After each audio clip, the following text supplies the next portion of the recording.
Experiencing a black screen in your Polestar? This often results from software crashes, overheating, or corrupted cache. Try a hard reboot by holding the power button for 10 seconds.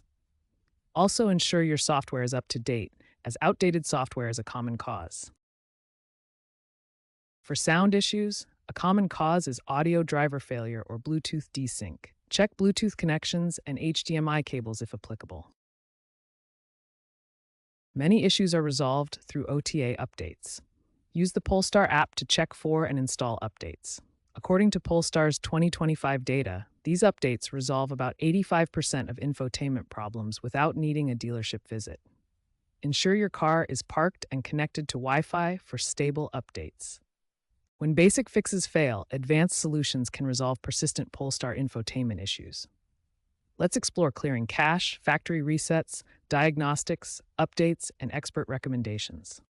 If a simple reboot doesn't work, clear the cache in the infotainment settings to remove temporary data causing issues. A factory reset is a last resort for persistent issues, but always back up your data first to avoid losing personal settings.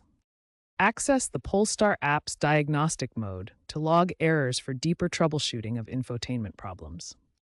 Experts recommend prioritizing regular updates, as tech analyst Alex Roy from Consumer Reports noted that doing so can avoid 70% of common failures. For no sound issues, Polestar support may offer targeted software rollbacks via USB to resolve audio glitches. Polestar's chief engineer mentioned that future models aim for zero downtime systems to minimize infotainment issues.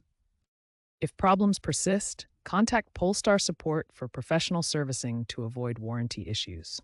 A survey of 10,000 owners showed that 78% resolved issues within 24 hours via updates or reboots.